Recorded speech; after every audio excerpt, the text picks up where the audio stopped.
اعوذ باللہ من الشیطان الرجیم بسم اللہ الرحمن الرحیم۔ بیسک اسلامیات یعنی بنیادی اسلامیات میں آج کا جو ہمارا ٹاپک ہے وہ ہے توحید کا تعارف۔ توحید کیسے کہتے ہیں؟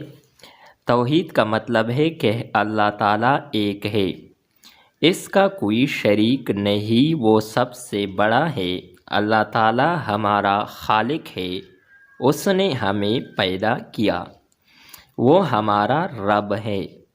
اللہ تعالیٰ ہمارا مالک ہے، ہم اس کے بندے ہیں، وہ بہت مہربان اور رحم کرنے والا ہے۔ یاد رکھیے، اللہ تعالیٰ ہماری ہر بات سنتا اور دیکھتا ہے۔ اللہ تعالیٰ ہم سے بہت پیار کرتا ہے، اس نے ہمارے لیے یہ دنیا بنائی، اس نے زمین، آسمان، سورج، چاند، ستارے، درخت، جانور اور پرندے بنائے۔ اس نے ہمارے لیے مزے مزے کے کھانے اور پینے کی چیزیں پیدا کیے، دیکھنے کو آنکھیں دیں، سننے کو کان دیے، کام کرنے کو ہاتھ اور پاؤں دیے۔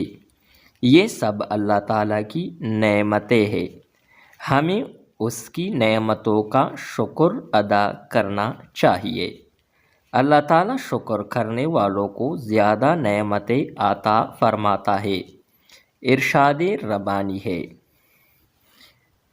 لَإِن شَكَرْتُمْ لَأَزِيدَنَّكُمْ۔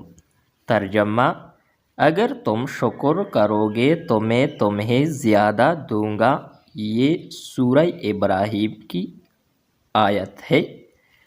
تو قرآن مجید میں اللہ تعالیٰ کا یہ ارشاد ہے۔ یاد رکھیے، اللہ تعالیٰ کا شکر ادا کرنے کے لیے الحمدللہ کہتے ہیں، اس کا مطلب ہے سب تعریفیں اللہ کے لیے ہے۔ یہ تھی ہماری آج کی ویڈیو۔ نیکسٹ ویڈیو کے ساتھ دوبارہ ملتے ہیں۔ خدا حافظ۔